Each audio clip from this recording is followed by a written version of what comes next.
Bonjour, nous allons passer ensemble un moment formidable avec un garçon exceptionnel. C'est un grand joueur de football international, donc on parlera foot, mais pas que, vous le verrez. Merci Cédric Bakambu. Merci Olivier pour l'invitation, tout le plaisir est pour moi. On est dans un endroit génial, vraiment, on se croirait sous les tropiques. On est dans les jardins du restaurant du musée de la photo à Beijing. Exactement.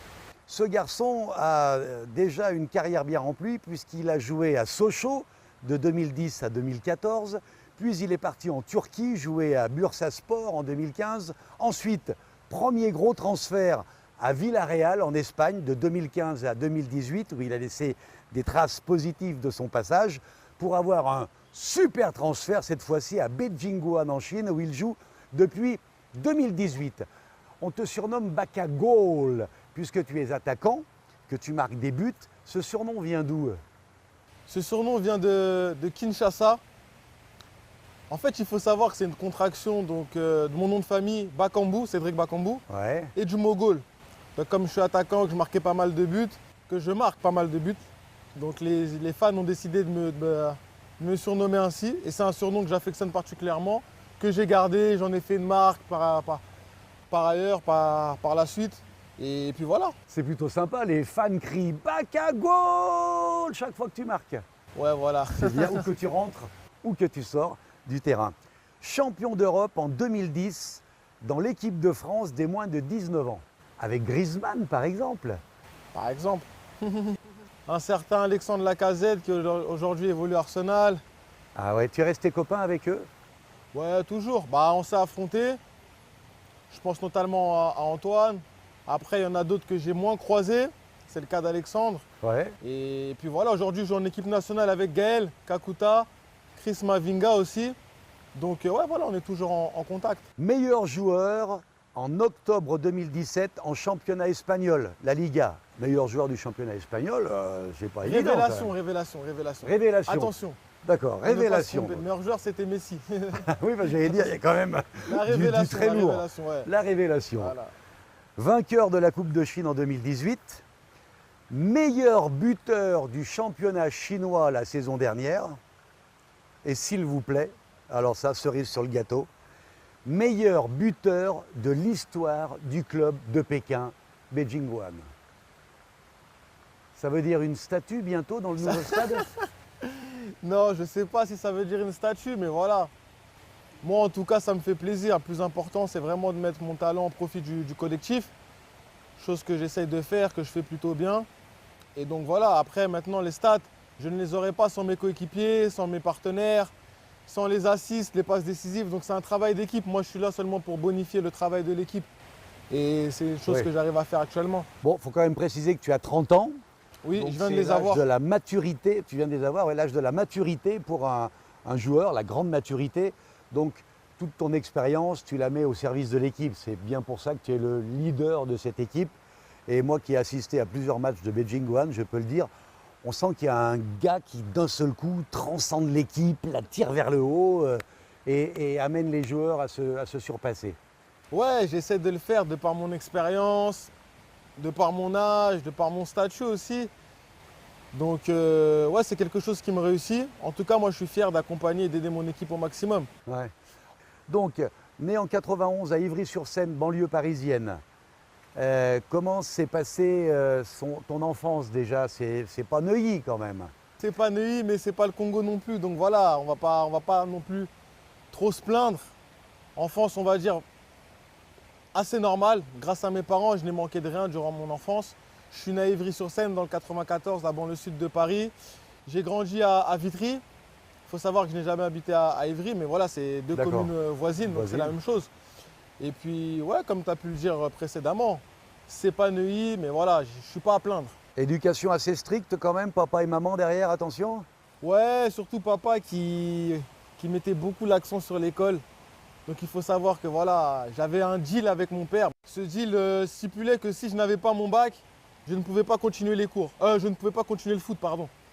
Donc j'ai eu le bac haut la main, tu t'en doutes bien. Passe ton bac d'abord Ouais, voilà. et tu feras une carrière professionnelle de foot. Exactement. Sinon, pas question. Exactement. Donc j'ai eu mon bac haut la main. Bonne pression. Et puis voilà. Très, très Gros bonne moyen de pression. Donc je bifurque à Ivry par la suite, parce que voilà, le niveau était un peu plus élevé, j'avais plus de chances de me faire repérer en jouant à Ivry. Je me fais repérer à l'âge de 14 ans. 14 ans par Jean-Luc Rucci, donc le directeur du centre du FC Sochaux à l'époque. Je signe à Sochaux à l'âge de mes 15 ans.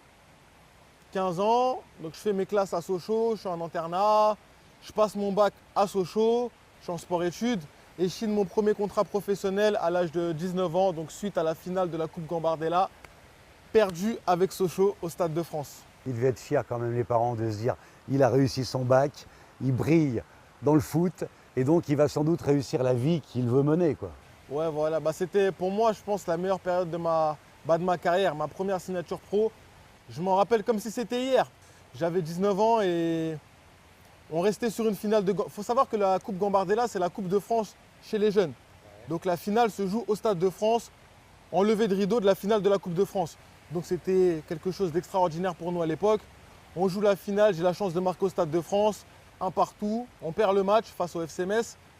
Mais voilà, que j'en garde un superbe souvenir. Et le mois d'après, c'est le mois où on gagne le championnat d'Europe, donc U19, avec l'équipe de France et les stars que tu as citées précédemment. Le pire souvenir de ces années, c'était quoi? Peut-être la séparation avec la famille? Non, c'était pas trop À dur? cette époque-là, ouais, on va dire que c'était la séparation avec ma famille. Il faut savoir que voilà, j'ai grandi en région parisienne. Grosse population, grosse densité. J'arrive en Franche-Comté, à Sochaux, ville de 20 000 habitants. L'adaptation n'était pas facile. Donc ouais, le plus dur, ça a été la séparation avec mes attaches, ma ville natale, ma famille, mes amis. Ouais. Tu as des frères voilà. et sœurs? Oui, j'ai une petite sœur et j'ai 1, 2, 3 frères. Très bien, aucun n'est dans le foot. Non, après j'ai mes 2 frères qui tâtent le ballon, Voilà. mais non, dans le foot, il n'y a que moi. Donc encore une fois, dans une famille très aimante, mais avec une rigueur d'éducation qui a permis sans doute que tu en sois où tu es aujourd'hui. Ouais, Là où l'éducation, tu- c'est primordial.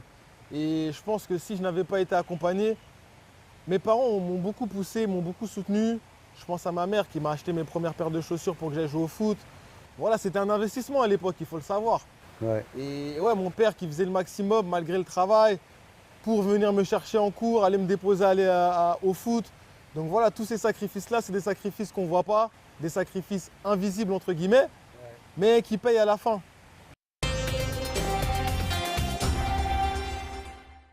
Et non, moi, à la fin de la saison, j'ai eu le choix entre aller à Sochaux, à Lille, en Angleterre.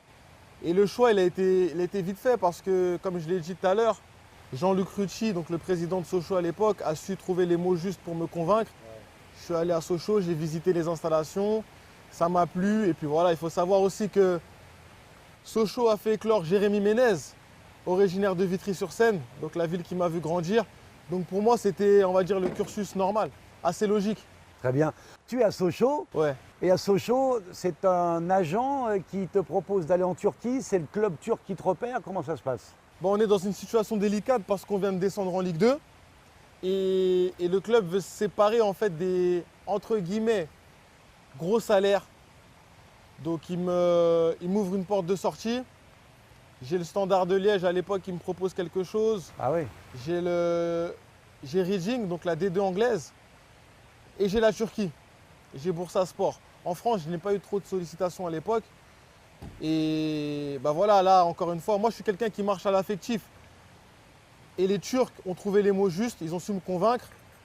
Je suis allé là-bas sur un coup de tête, donc le dernier jour du mercato, et c'est comme ça que j'ai signé à Bursaspor.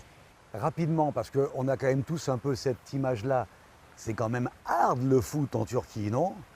C'est ce qui m'a plu, c'est ce qui m'a plu. Le projet de l'équipe, les ambitions du président, mais surtout le public. L'ambiance est J'ai exceptionnelle. rarement vu ça. Les supporters de Bursaspor, bah, s'ils me voient, je leur passe le bonjour. Et, Alors, et bon, franchement, la Turquie, c'est une expérience que je garde au fond de mon cœur. c'est extrêmement fort comme ambiance, mais c'est pas un peu flippant même parfois, non? Selon où tu vas jouer, parce qu'on a quand même lu et entendu des choses. Là-bas, c'est Waouh. qui tout double. C'est qui tout double. Soit tu es aimé, soit tu es détesté. Ouais, voilà. Et moi, j'ai eu la chance d'être aimé assez rapidement parce qu'il faut savoir que dès le deuxième match, on joue le derby face à Beşiktaş. Et Bursa Beşiktaş, c'est THE derby en Turquie. Istanbul. Istanbul, ouais, voilà.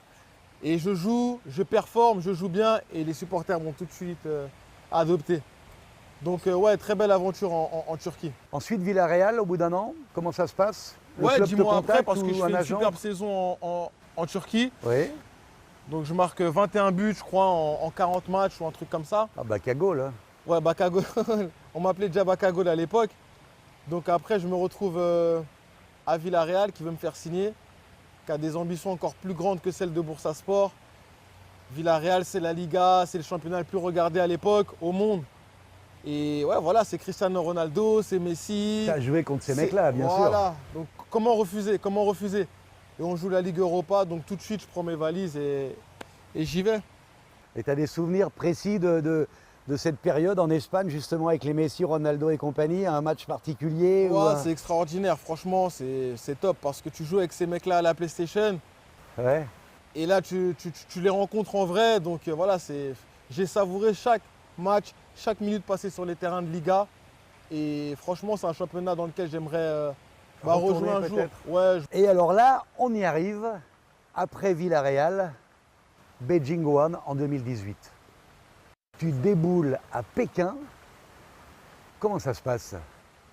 D'abord, comment c'est arrivé? mais je ne pensais pas arriver à Pékin. De toi Ton à moi, agent Olivier, qui a trouvé c'est ce mon deal? agent, c'est mon agent.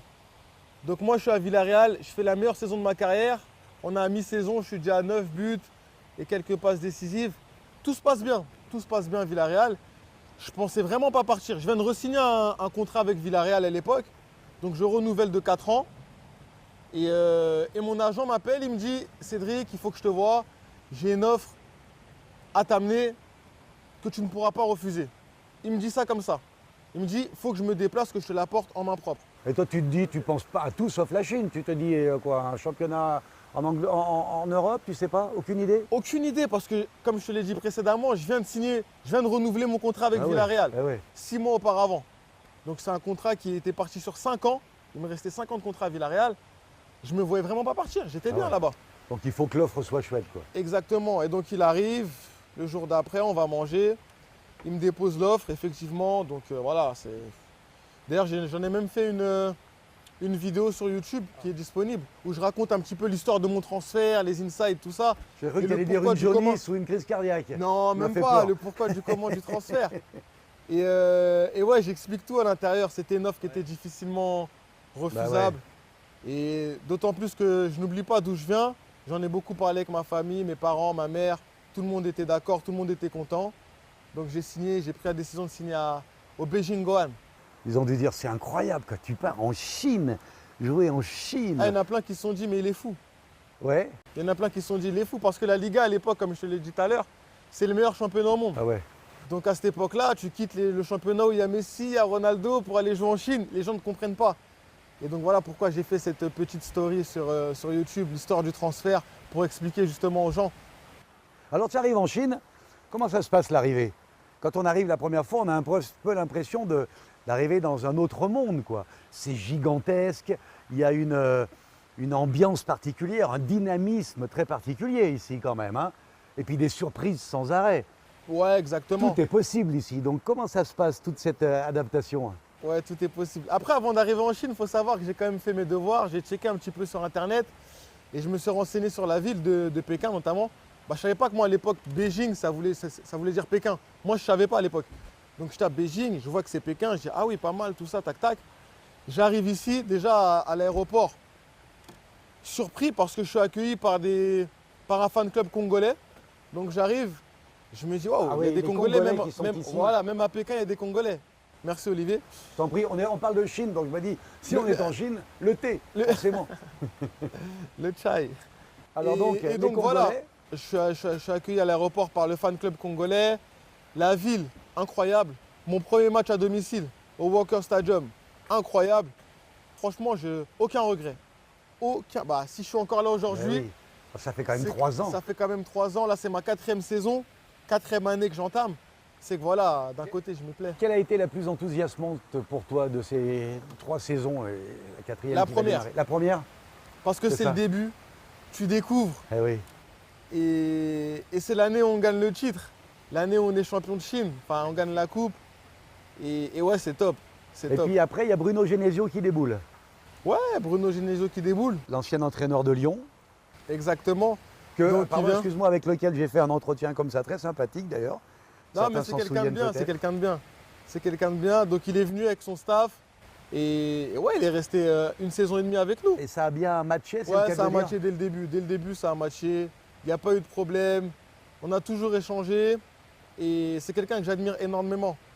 Et là, d'ailleurs, il est reparti entraîner du côté de la France, à Rennes. Oui.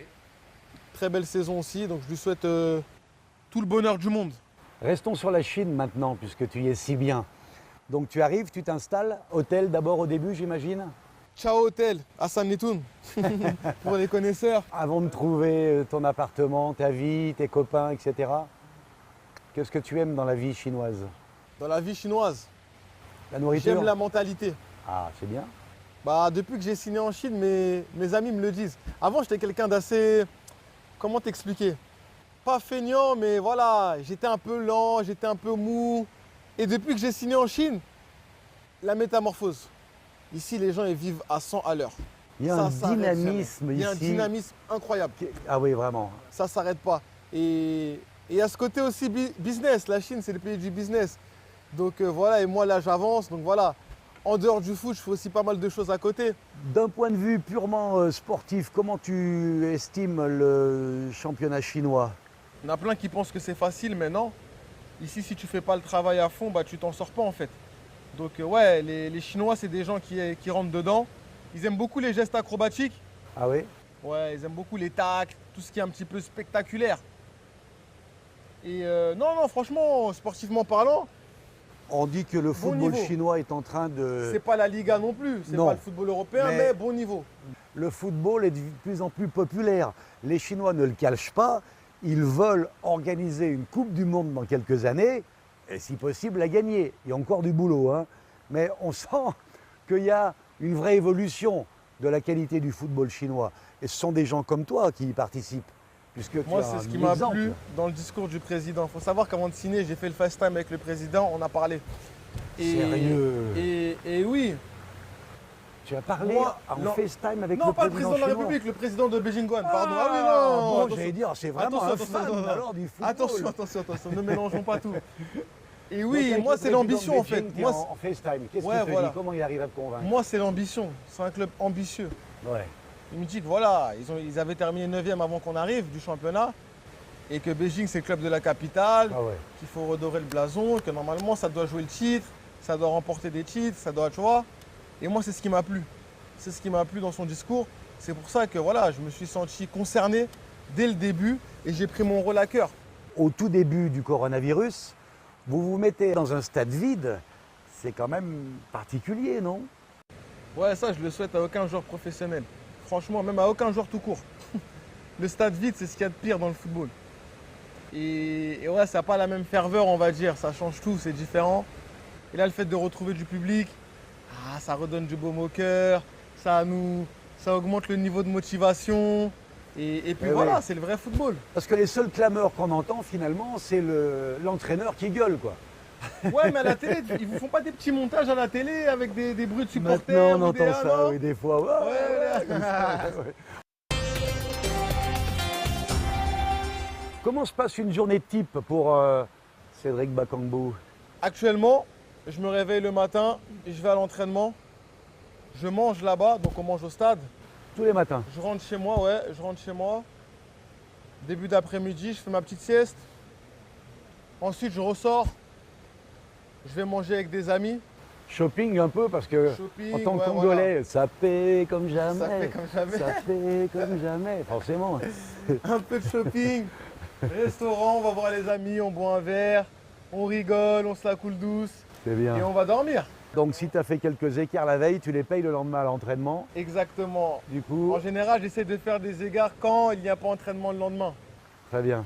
Maintenant, on va parler un peu d'Afrique. Puisque tu es membre titulaire de l'équipe nationale du Congo.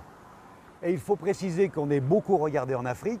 Quand tu vas en Afrique, mais tu es reçu non seulement comme une star, comme tu l'es ici, mais carrément comme un chef d'État là-bas. J'ai vu des images hallucinantes, je veux dire. Alors, il y a des raisons pour cela. Très rapidement, et puis tu vas nous expliquer un peu mieux. La principale raison, bien sûr, ce sont tes performances en football et le fait que les gens sont fiers de toi. D'abord, tu joues pour l'équipe nationale et puis tu représentes une vraie réussite de jeunes qui peuvent s'identifier à toi. Ça, c'est déjà une chose. Et puis les résultats sont là. Mais surtout, et c'est de ça dont je veux que tu nous parles, tu as gagné forcément avec tes succès pas mal d'argent, c'est normal, et tu en réinvestis beaucoup dans une fondation que tu as créée, ce qui fait cette immense popularité également et cette reconnaissance du public. Est-ce que tu peux nous en dire plus? Quelle est cette fondation? Quel est son but? Et c'est parti d'où cette idée? T'as tout résumé, Olivier. Je veux tout savoir maintenant.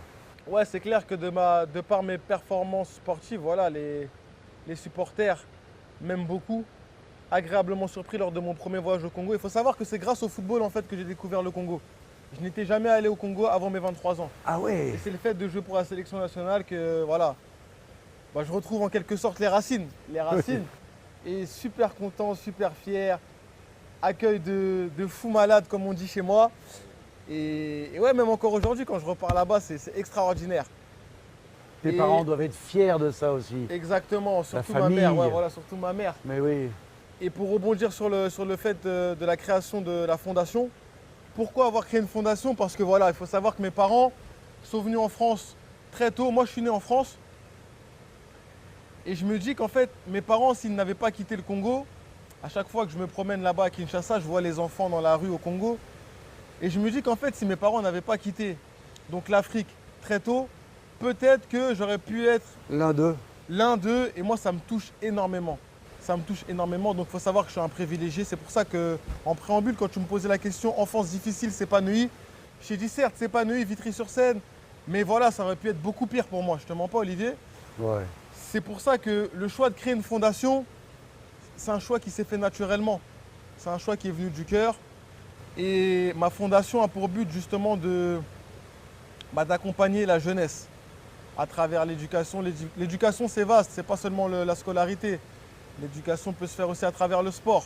Donc l'argent qui est généré de ta part et par ses partenaires, Et ses partenaires aident à sert financer c'est ça, des la programmes. fondation. Exactement, la programme. Là, on est sur un programme pour la prochaine rentrée scolaire, donc en septembre 2021. Ouais. On a pour but avec Vodacom de numériser les classes au Congo. Donc on va faire produire des tablettes numériques ici. Très bien. On va installer des programmes à l'intérieur. Le programme, il s'appelle VodaEduc. Ça te permet d'avoir en fait le cursus scolaire en fonction de ton âge sur la tablette numérique. Et ça sera des tablettes numériques qui seront avec panneaux solaires. Parce qu'il faut savoir qu'en Afrique, on a pas mal de problèmes d'électricité. Mais pas de problème de soleil. Exactement. Et donc c'est une opération que je vais financer là, et qui verra le jour à la rentrée septembre. J'ai entendu parler aussi, On j'ai a vu fait de ça. l'humanitaire aussi pendant Voilà. la période de coronavirus. Donc on a aidé les populations, on a installé des citernes, on a donné beaucoup de denrées alimentaires. J'ai ouvert des classes d'alphabétisation parce que comme je t'ai dit, moi l'éducation c'est mon cheval de bataille. J'ai ouvert des classes d'alphabétisation pour les enfants, mais aussi pour les mamans et pour les papas parce qu'il faut savoir que voilà, c'est toute la population qui est touchée là-bas. Donc j'essaie de faire vraiment le maximum à mon échelle. On va citer Victor Hugo qui est tellement aimé en Chine, la fameuse phrase « Ouvrez une école, vous fermerez une prison ». Merci. J'ai lu aussi contre la prolifération des enfants soldats dans certains pays. Voilà, dans certaines parties du pays, je pense notamment à l'Est, la région du Kivu, il y a des enfants qui travaillent dès le plus jeune âge, tu as des enfants soldats, bref, il y a pas mal de choses. Ouais. Et pour moi, je trouve ça inadmissible, mais compliqué de tout résoudre comme ça Ouais. en un claquement de doigts, pardon. Donc on essaie de faire le nécessaire, on essaie bien. de passer des messages quand il faut les passer. Et voilà, donc moi, je suis vraiment focus sur ma fondation. Et pour le moment, on a établi donc, nos actes seulement sur la capitale. Mais dès la rentrée, on va s'étendre donc, sur toute l'étendue du pays. Et l'Est, c'est vraiment une région dans laquelle j'aimerais voyager. Je ne suis jamais encore allé là-bas. Dernière chose pour parler d'Afrique, tu as un personnage de dessin animé qui a été créé. Des dessins animés assez marrants, Ouais. très bien reçus par les supporters, par les fans là-bas au Congo, qui attendent d'ailleurs une version en Lingala qui sera faite incessamment sous peu. Donc on attend la suite. Mais en tout cas, ouais, moi aussi, quand je le regarde, C'est sympa. mort de rire et c'est sympa. Tu as donc 30 ans. L'année prochaine, toujours à Pékin ou peut-être ailleurs, puisque c'est un peu un âge charnière. On pense que 33, 34 ans, ça y est. Non, ça sera ailleurs, je pense, Olivier, je te mens pas. Ouais. Après, on ne sait pas de quoi l'avenir sera fait, mais je pense que ça sera ailleurs. T'aimerais rejouer où en De Espagne? par les conditions sanitaires, le coronavirus, l'éloignement avec la famille. Ouais, Je pense avoir fait le tour ici ouais. et je pense réellement que ouais, c'est ma dernière saison à Beijing Guoan. On aura la statue de Cédric dans le nouveau stade qui va ouvrir en 2023. Je pense d'ailleurs que tu seras sans doute invité à l'inauguration en 2023 avec la marque que tu as laissée dans ce club avant même d'en être parti. Avant même d'être parti, je sais pas, on verra. On verra ça. On passe le message au président, j'espère qu'il m'appellera. Mais pourquoi pas revenir en fin de carrière, terminer ma carrière à Pékin, pourquoi pas? Voilà une idée qui est bonne, comme on dit. Tu aimerais jouer où là? Dans les championnats d'Europe, lequel t'attire le plus? J'aimerais bien revenir en Espagne, je te mens pas, en Espagne ou en Angleterre, tu vois. Non, moi sur le coup. Je mon pense que agent ça c'est bosse. un anglais et moi, je suis un ex-joueur espagnol. Ouais. Donc normalement, on devrait trouver ce qu'il faut. Comment tu vois ton avenir après le foot? C'est-à-dire dans quelques années, dans moins de 10 ans. Puisqu'on prend sa retraite à 40 ans si on est un gardien, à 35, 36 ans si tout va bien et qu'on est encore en forme. Tu y as pensé déjà? Ouais. Tu as déjà des idées? Ah, je suis déjà dans l'après, moi, Olivier. Ouais. Non, entre la Chine, la France et le Congo, Ambassadeur? ambassadeur, businessman, tout ce que tu veux, mais il y aura un truc qui se... Le Le triangle, il est là, caritatif. le triangle, tu l'as. Le caritatif aussi, Voilà, toujours. le carré, un peu de tout. C'est bien. Donc la bonne nouvelle pour nos amis chinois, comme pour nos amis africains, comme pour nos amis français, c'est que ce triangle-là, il fait bougera partie pas. de ta vie, Ah, il il bougera pas. donc Ce tu triangle-là, iras de c'est- l'un à l'autre. Non, c'est... Ça, c'est quelque chose de très bien. Tu fermeras pas la page en disant bon, c'était bien la Chine, mais voilà, je reviendrai quand j'aurai 60 ans. Pas du tout. Non, Le pas triangle, du tout. il est Le là. triangle, il est là. Il est, comment on dit, Triangle d'or. équilatéral. Qu'est-ce que tu veux dire à la fois aux jeunes qui te regardent et à ceux qui n'ont rien à faire du football? Allez, deux messages. Bah, tout d'abord, aux jeunes qui me regardent, croyez en vos rêves.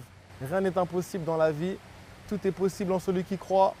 Et n'abandonnez jamais. Le travail, la persévérance, c'est la recette du succès. Donc je vous encourage, que ce soit le football, que ce soit les études, que ce soit le travail, que ce soit je ne sais quoi, la persévérance et le travail. Et vous serez récompensés. Bonne chance à vous. Et bah, ceux qui ne regardent pas le football, vous devrez regarder le football, hein, parce que ouais, ce que je propose sur le terrain, c'est pas mal. Non, Olivier? Oui, c'est Non, vrai je quand rigole. même. Non, bah voilà, chacun. Les goûts et les couleurs ne se discutent pas. Et bah, je respecte. Bonne chance dans vos carrières, dans vos vies. Et plein de bonheur. Moi, ce que j'ai aimé dans la rencontre avec ce garçon, et c'est pour ça que j'ai eu envie de faire cette émission avec lui pour en savoir un peu plus, c'est que c'est un garçon bien, vous en êtes rendu compte. Et si c'est un garçon bien, c'est parce qu'il a écouté sa maman, respecté son papa, et que c'est un modèle d'éducation. On en parle de plus en plus aujourd'hui. L'éducation est de plus en plus importante dans la réussite et dans la vie de tous les jours, dans la vie sociale. Donc tu es un modèle dans ce sens-là. Et c'est pour ça que je suis très heureux d'être ton ami. Merci Olivier. Le Merci. plaisir est partagé. Et merci d'avoir suivi cette émission.